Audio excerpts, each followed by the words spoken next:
ओम नमः शिवाय। जय श्री राम।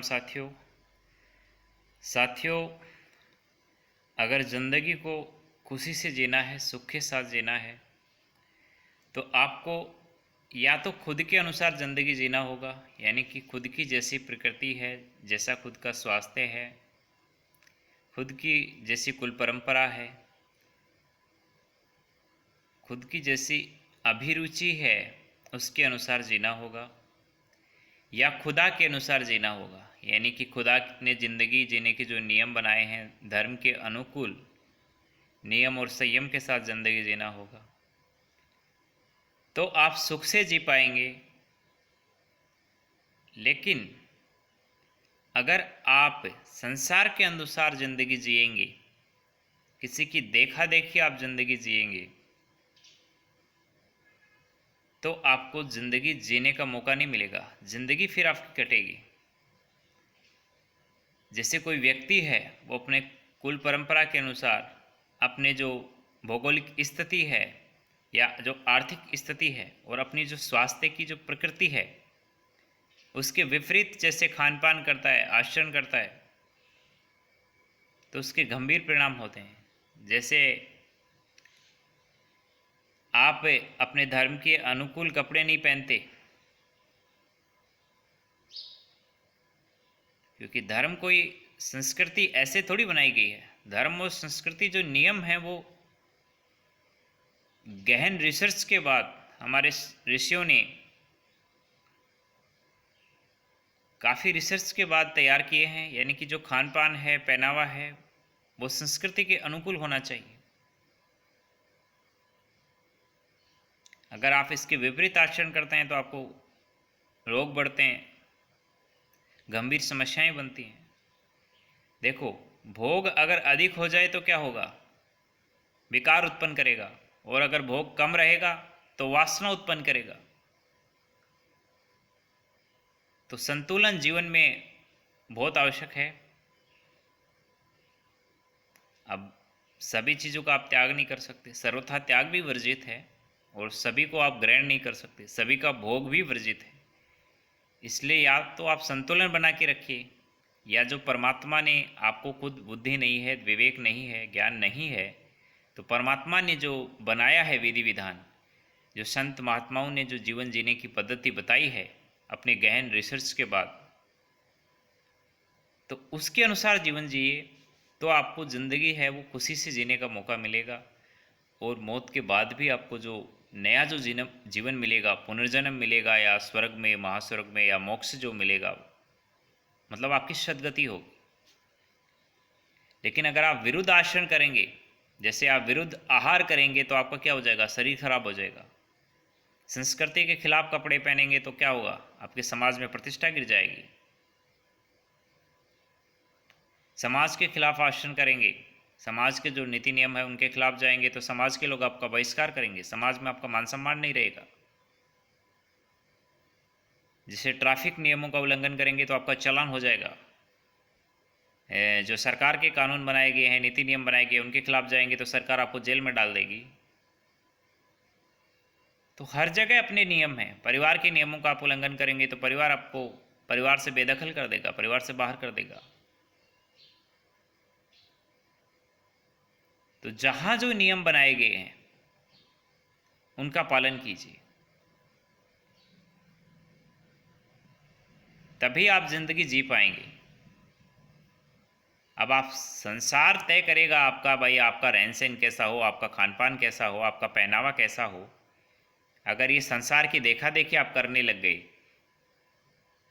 कि आपके पड़ोस की लड़की है, वो जींस पहनती है, आधा आधा कपड़ा पहन के नंगा घूमती है, तो आप भी अपनी कुल मर्यादा को, परंपरा को त्याग करके उसकी देखा देखी, भाई वो मॉडर्न है, उसकी तरह तुम भी मॉडल बनोगी क्या?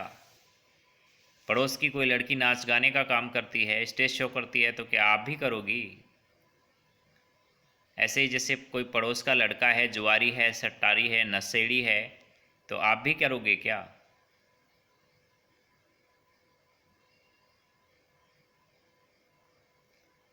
या किसी ने भाग के शादी की है, आपके पड़ोसी ने, आपके रिश्तेदारी में, आपके समाज में किसी दूसरे समाज वाले से, बिरादरी वाले से शादी विवाह किया है, तो आप भी करोगे क्या? देखो, जीवन चलता है संकल्प से, विकल्प से नहीं चलता। विकल्प हमेशा दुख देता है। विकल्प ढूंढोगे तो विकल्पों की कमी नहीं है, उपायों की कमी नहीं है। अब किसी की इस बिरादरी में शादी नहीं होती तो वो बाहर से लेके आ सकता है। लोग पाकिस्तान तक लेके आ रहे हैं दुल्हन।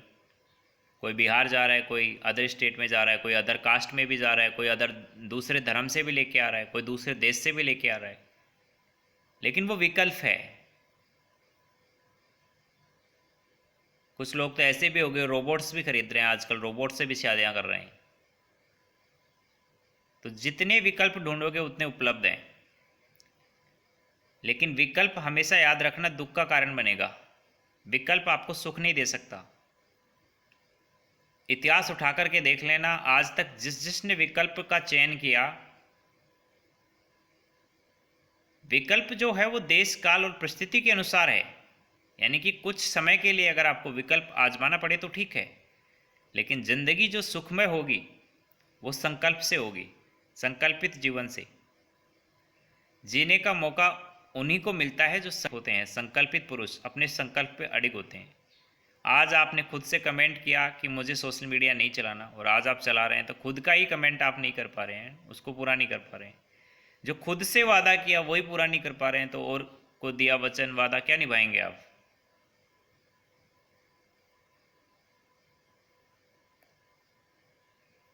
खुद से वादा करते हैं कि मुझे शराब नहीं पीनी है, फिर किसी ने बोले पिला दी। यार, दोस्त कैसे पिला देगा आपको?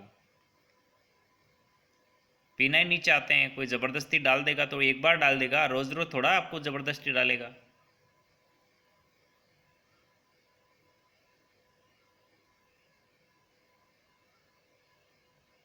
तो देखो, अगर ज़िंदगी जीना चाहते हो तो अपने धर्म का, संस्कृति का पालन करो, अपनी प्रकृति का पालन करो, अपनी कुल मर्यादा परंपराओं के अनुसार पालन करो। जो आपकी भौगोलिक स्थिति है, जो आपकी आर्थिक स्थिति है, जो आपकी शारीरिक स्थिति है, उसके अनुसार अपना खान पान, व्यवहार, दिनचर्या सब अच्छे से करो, तो ज़िंदगी सुखपूर्ण होगी, जीवन खुशहाली के साथ जीने का मौका मिलेगा। अन्यथा ज़िंदगी कटेगी। लोग क्या होते हैं, विज्ञापन से प्रभावित होते हैं। कोई बाबा आ गया कि फला कंडा पहन लो, फला ताबीज़ पहन लो, फला गले में डाल लो, फला मुंह में डाल लो, फला आँख में डाल लो, फला हाथ में डाल लो, फला पैर में डाल लो। क्या हो रहा है ये? कोई मॉडल आ गई आकर के बोल रही है ये साबुन लगा लो, ये क्रीम लगा लो, ये पाउडर लगा लो।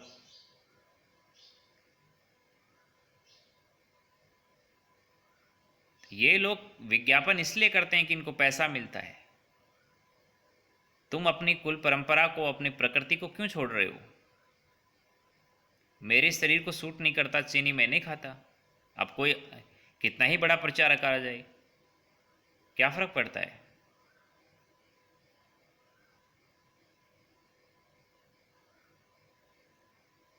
मुझे अच्छा नहीं लगता नाचना गाना,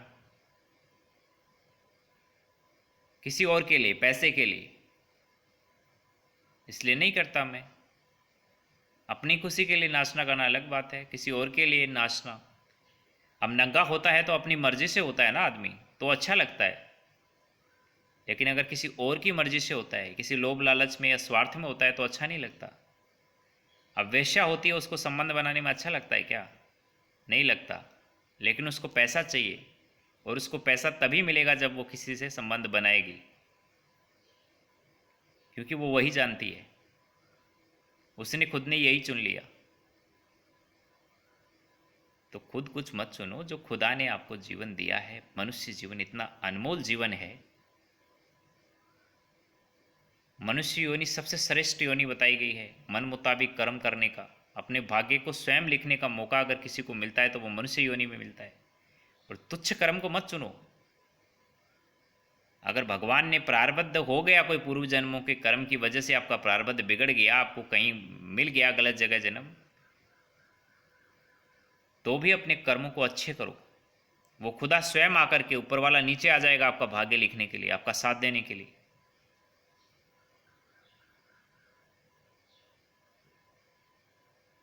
झोंपड़ी में पैदा होगे, टेंशन नहीं है।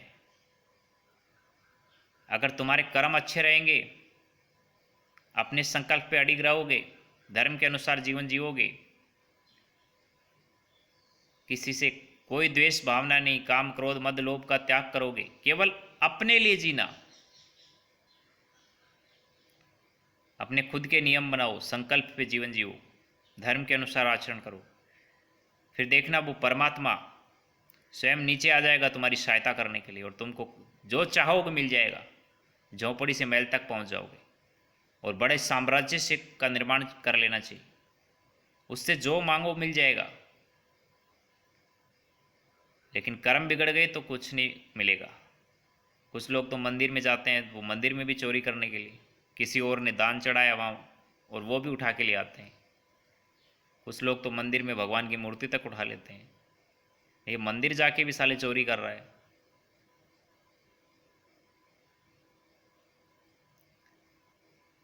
तो कर्म नहीं बिगड़ना चाहिए भाई। हालात ठीक नहीं है, चलो कोई बात नहीं, मजबूरी में आपने कोई गलत काम कर दिया कभी, जैसे कोई भूखा है, खाना ही मिल ही नहीं रहा है, ज़िंदगी पे आफत आ गई तो किसी ने चुरा के खा लिया, वो अलग बात है, वो परिस्थिति है। मजबूरन आपको किसी के यहाँ नौकर चाकर बन के रहना पड़ रहा है, अलग बात है भाई। आपकी आर्थिक स्थिति ठीक नहीं है, आपके पास पारिवारिक जिम्मेदारी है, सामाजिक जिम्मेदारी है, तो आपको मजबूरी में कहीं किसी के लिए काम करना पड़े तो ठीक है। मजबूरी में बड़े बड़े जमींदारों के बेटे हैं, बड़े बड़े सेठों के बेटे हैं, उनको भी झाड़ू पोछा करना पड़ता है कभी कभी, वो मजबूरी का काम है। लेकिन किसी को शौक ही झाड़ू पोछा करने का लग जाए पीढ़ियों से, तो ये बहुत गलत बात है। तो थोड़े देर एकांत में रहो, बैठो, उस खुदा से कनेक्ट करो। पहले खुद से कनेक्ट होगा, फिर खुदा से कनेक्ट होगा, तो पता चलेगा ना आपको किस उद्देश्य से आपका जीवन आए हो, किस लिए आपको भेजा गया यहाँ पे। संसार की तरफ ध्यान रखोगे तो संसार लगाए रखेगा अपने कामों में और दुर्गति हो जाएगी। अपनी संगत का भी ध्यान रखो। अगर किसी जुआरी शटारी के पास बैठ गए तो ज़िंदगी कट जाएगी ठेके पे। शराबी के साथ बैठोगे तो आपकी ज़िंदगी कटेगी ठेके पे। इसलिए संगत भी ध्यान रखो। कम से कम किसी पुजारी के साथ बैठो तो वो भगवान तक लेके जाएगा आपको। झाड़ू पोछा भी करना है तो मंदिर की सीढ़ियों पे करो, ताकि कभी ना कभी तो उस भगवान को ही दया आ जाएगी कि ये सड़ा लगा रहा है, इसकी ज़िंदगी लग गई मेरे यहाँ झाड़ू पोछा साफ़ सफाई करते हुए, उसकी कृपा दृष्टि कभी हो जाएगी। और ज़िंदगी में एक सेकंड के लिए भी अगर भगवान की कृपा हो गई तो सब कुछ मिल जाएगा फिर। तो अपनी संगत का भी ध्यान रखो, अपने कर्मों का भी ध्यान रखो। जिनकी संगत ठीक रहती है, जिनके कर्म ठीक रहते हैं, उनको भाग्य लिखने का स्वयं मौका मिलता है। उनका कोई विधाता भाग्य तय नहीं करता, वो स्वयं विधाता होते हैं। विधाता खुद उनसे पूछता है। बेमाता जब आती है ना तो उनसे पूछती है, बेटा क्या चाहिए तुझको, बता इस जीवन में जो जो चाहिए मुझे बता दे, मैं लिख के देती हूँ तुझे, तुझे मिल जाएगा।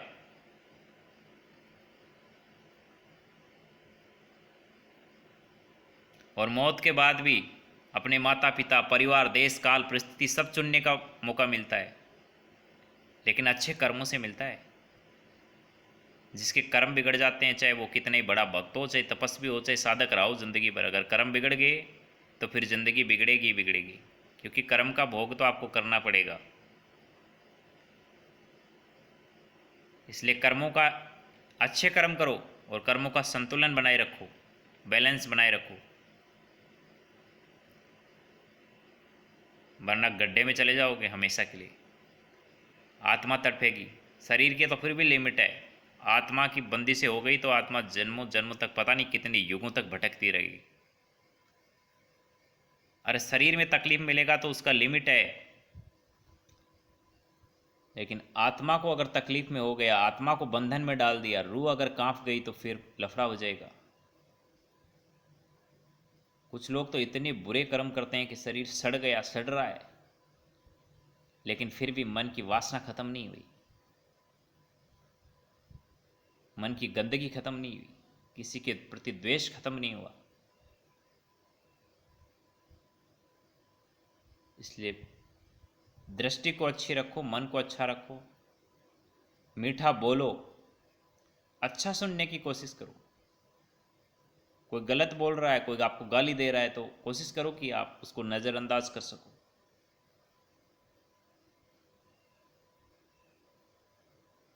गंदे दृश्य अचानक से सामने आ जाएं, अब आप क्या कर सकते हो?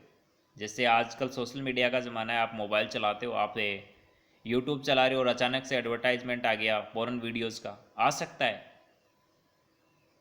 तो उस समय उस अपने ध्यान को हटाओ वहाँ से, राम राम बोलो, भगवान का नाम उच्चारण करो उस वक्त। तो देखो, ज़िंदगी जीना आपके हाथ में है, और कैसे जीना है ये सब आपके हाथ में है, क्योंकि कर्म तो आप ही के हाथ में है ना, कर्म खुदा ने अपने हाथ में नहीं रखा। तो देश काल और परिस्थिति के अनुसार, उस समय की स्थिति के अनुसार जो भी कर्म करना पड़े वो एक अलग बात है, लेकिन कोशिश करो कि उसको सुधार जाए। अगर आप मांसाहारी खानदान में भी पैदा हो गए तो भी कोशिश करो कि आप उसको छोड़ सको। किसी ऐसी जगह पैदा हो गए जैसे समुद्र के किनारे पैदा हो गए, शुरू में आपको मांस मछली ही खाना पड़ेगा, उपलब्ध नहीं है आपके पास, आपकी आर्थिक स्थिति भी नहीं है कि आप शाकाहारी खाना मंगा के खा सको वहाँ पे। तो कुछ समय के बाद आप अगर आपकी इच्छा, अगर आपकी चेतना जागृत हो जाए तो आप हो सकता है वहाँ से दूर चले जाएं, कहीं अच्छी जगह चले जाएं। जैसे ही आपके मन के अंदर साकार की भावना जगेगी, आप जगह चेंज कर लोगे, तो प्रवृत्ति को चेंज किया जा सकता है। और जो एनर्जी का जो नियम है वो यही कहता है कि संसार के अंदर सब कुछ क्या है, एनर्जी है, और एनर्जी को कम या ज़्यादा किया जा सकता है, उसके फ्लय को दिशा दी जा सकती है, आगे पीछे दाएं बाएं ऊपर नीचे किया जा सकता है, कम या ज़्यादा किया जा सकता है, लेकिन उसको नष्ट नहीं किया जा सकता।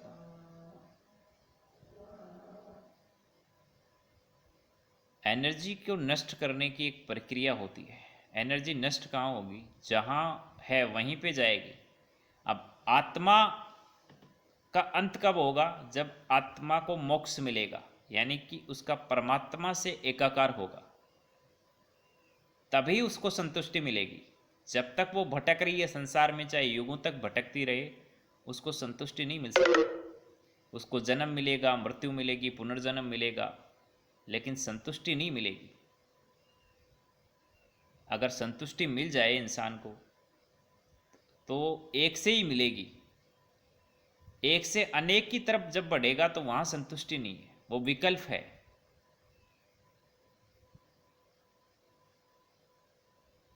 शुरू में देखो, आप देखते हैं ना, जैसे शुरू से माता को पूज रहा था, फिर माता को भूल जाता है, फिर पिता की पूजा करने लग जाता है, फिर पिता को ठोकर मार देता है, फिर कभी और संसार में लग जाता है। माता पिता तो साक्षात भगवान हैं। अगर इनकी पूजा नहीं करी, इनका मान सम्मान नहीं किया, तो वो भगवान जो सबका विधाता है, हमारे सबका जो माता पिता है, परमात्मा महादेव और माता पार्वती, वो कभी आपका भला नहीं करेंगे। संसार का सबसे बड़ा ऋण है मातृ पितृ ऋण, है अपने पितरों का ऋण चुकाना। इसलिए पितरों की देखभाल करना, पितरों को तर्पण करना, श्राद्ध करना, इसके द्वारा ऋण चुकता है। सामाजिक ऋण नहीं चुकाओगे चलेगा, किसी का उधार लेके भी नहीं चुकाया तो चलेगा, लेकिन अपने माता पिता का, अपने पितरों का ऋण अवश्य चुकाना। देवी देवताओं का ऋण है आपके ऊपर। जैसे सूर्य आ रहा है रोज, पेड़ पौधे हैं, प्रकृति है, इस धरती माँ ने आपको झेल के रखा हुआ है, तो इनका सम्मान करो, इनका ऋण चुकाना पड़ता है। ऐसे किसी को मोक्ष नहीं मिलता।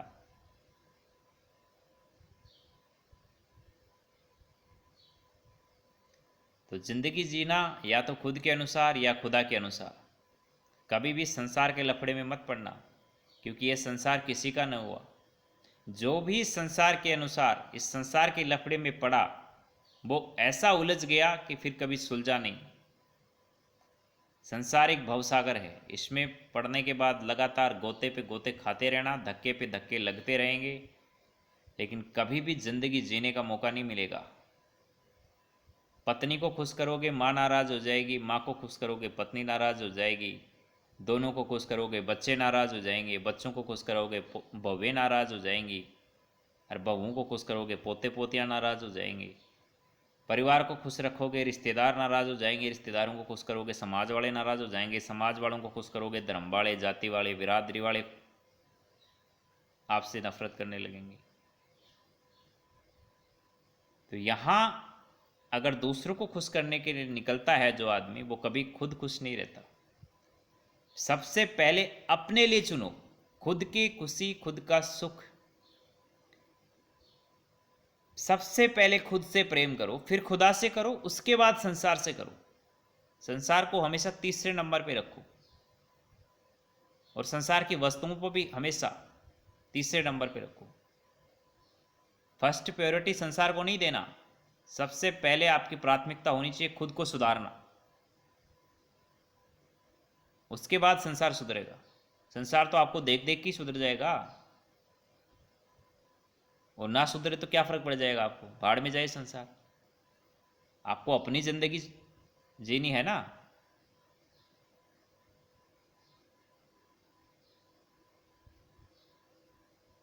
तो जो अपने अनुसार ज़िंदगी जिएगा, खुदा के अनुसार जिएगा, वो खुश रहेगा, मस्त रहेगा। यही मंत्र है और यही सत्य है। धन्यवाद। जय हिंद, जय भारत।